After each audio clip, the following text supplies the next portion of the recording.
पति राजेश जी को खोने के बाद शीला जी टूट गई थी। चाह कर भी खुद को संभाल नहीं पा रही थी।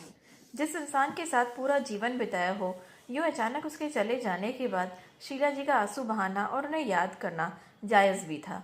पति और पत्नी एक दूसरे के पूरक होते हैं और अगर कोई एक भी पहले चला जाए तो दूसरे का हाल शब्दों में बयां कर पाना मुश्किल हो जाता है। शीला जी के आंसू भी रुकने का नाम ही नहीं ले रहे थे।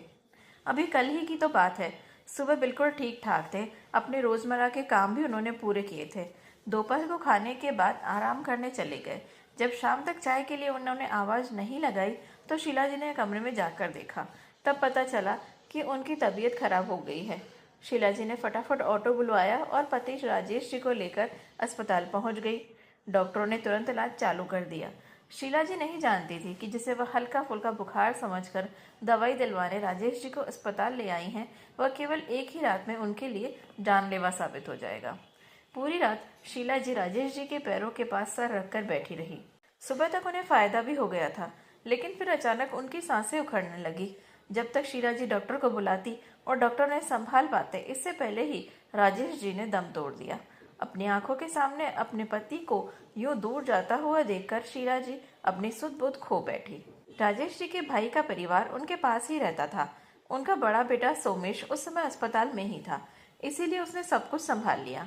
तबीयत ज्यादा खराब नहीं थी, इसीलिए शीला जी ने बेटों को इत्तला करना भी जरूरी नहीं समझा था। लेकिन अब सोमेश ने सबको फोन कर दिया था और जल्द से जल्द पहुंचने को कह दिया था। इसी बीच उसने सारी व्यवस्था खुद संभाल ली। पूरे परिवार ने मिलकर सारा इंतजाम भी किया और शीला जी को भी संभाला। वहीं दूसरी तरफ उनके तीनों बेटे पूरी व्यवस्था हो जाने के बाद ऐन वक्त पर पहुंचे। खैर, जैसे तैसे अंतिम संस्कार की विधि पूरी हुई।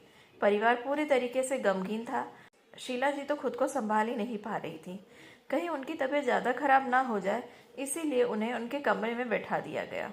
राजेश जी को याद करते हुए बार बार उनकी आंखें भीग रही थी और मन पुरानी यादों के गलियारों में घूम रहा था कि तभी अचानक उन्हें पास ही के कमरे से आती हुई कुछ आवाज सुनाई दी।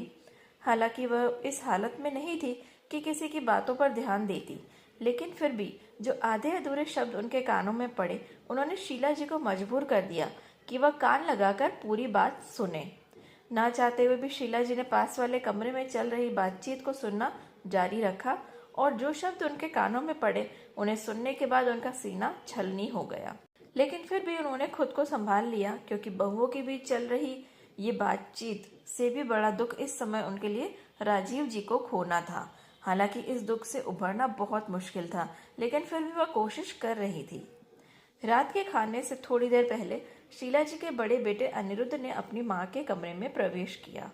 कमरे में अंधेरा था और शीला जी पलंग के सिरहाने पर सर टिकाए आंसू बहा रही थी। कमरे में आते ही अनिरुद्ध ने सबसे पहले लाइट का स्विच ऑन किया। माँ, नींद आ गई क्या? चलो खाना खा लो। नहीं बेटा, नींद नहीं आई है और खाना खाने का मेरा मन नहीं है, तुम लोग खा लो। माँ, मन तो किसी का भी नहीं है, लेकिन खाना तो खाना पड़ेगा ना, थोड़ा बहुत ही सही। और वैसे भी तुम दुखी रहोगी तो पापा को अच्छा लगेगा क्या? थोड़ा सा खा लो ना।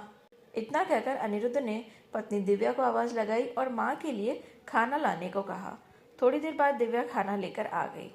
खाने की थाली शीला जी के पास रखकर अनिरुद्ध ने अपनी बात कहना शुरू किया। माँ, खाना आ गया है, जितना अच्छा लगे उतना खा लो।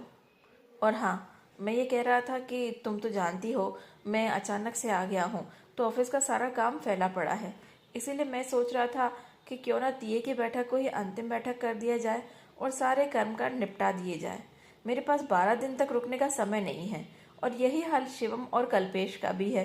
दोनों अचानक छुट्टी लेकर आए हैं, बहुत सारा काम पेंडिंग हो जाएगा, तनख्वाह कटेगी सो अलग। इसीलिए 2 दिन में ही सब कुछ निपटा कर हम लोग वापस जाना चाहते हैं। हम 12 दिन नहीं रुक सकते माँ। वैसे भी पापा तो चले गए, अब सारे कर्मकांड 3 दिन में हो या 13 दिन में क्या फर्क पड़ता है। इसीलिए कल ही सारी तैयारी करवा कर परसों तीये की बैठक में सारे काम निपटा देते हैं। सही कह रहा है बेटा, समय कहाँ है तुम लोगों के पास। तू जानता है बेटा, जब तुम तीनों छोटे थे ना, तब तेरे पापा की छोटी सी कपड़े की दुकान थी और धीरे धीरे उन्होंने अपना बिजनेस बढ़ाया और छोटी दुकान को बड़ा किया और फिर और बड़ा करते चले गए। लेकिन इस बीच में उन्होंने कभी ये नहीं कहा था कि मेरे पास अपने परिवार के लिए समय नहीं है। बल्कि अपने काम और परिवार के बीच में समय का तालमेल वो हमेशा बिठाकर चलते थे। लेकिन आजकल न जाने कैसा जमाना आ गया है, तुम लोगों के पास अपने पिता के लिए 12 दिन रोने का समय भी नहीं है। हद कर दी है तुम लोगों ने बेटा। आज तो पहला दिन है। तुम्हारी पत्नी ने आज ही अपने रंग दिखाने शुरू कर दिए। तुम्हारे पास रुकने का समय नहीं है और तुम्हारी पत्नी हिसाब लगा रही है कि कितना किसका पैसा खर्च होगा।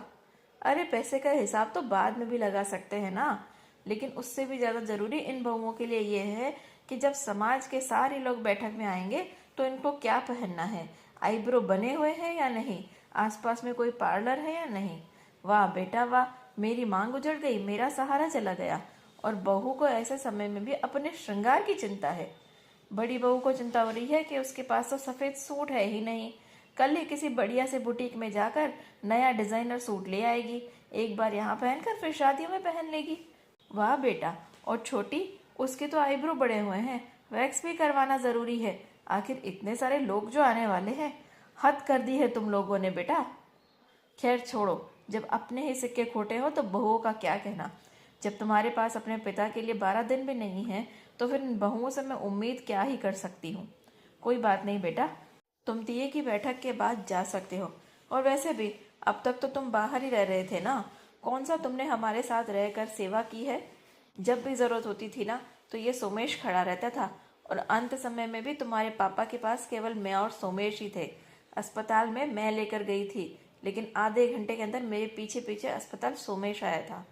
हाँ, मानती हूँ कि मैंने तुम लोगों को बताया नहीं, क्योंकि मैं जानती थी कि अगर बताती तो तुम लोगों में से कोई नहीं आता, और अगर गलती से आ जाता तो मुझे ज़रूर ताना मार देता कि जरा सी तबीयत खराब होती है और तुम हमें बुला लेती हो, इसीलिए नहीं बुलाया था।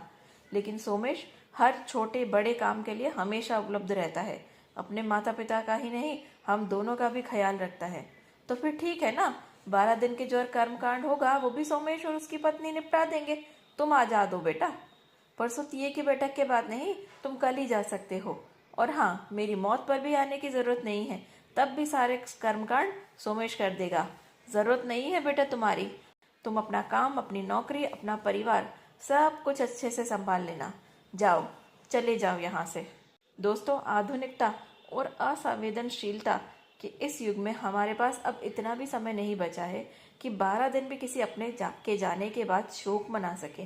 इसीलिए आजकल तीये की बैठक पर ही सब कुछ निपटा दिया जाता है।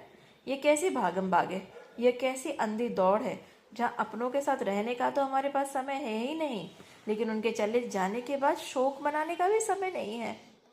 आपके विचार क्या है इस बारे में? क्या आप भी मेरी तरह इस सोच को बढ़ावा देने से रोकना चाहते हैं? तो कमेंट में ज़रूर बताइएगा। और हाँ, इसी तरीके की खूबसूरत कहानियाँ पढ़ने के लिए हमारे चैनल को लाइक, शेयर और सब्सक्राइब करना बिल्कुल नहीं भूलिएगा। धन्यवाद।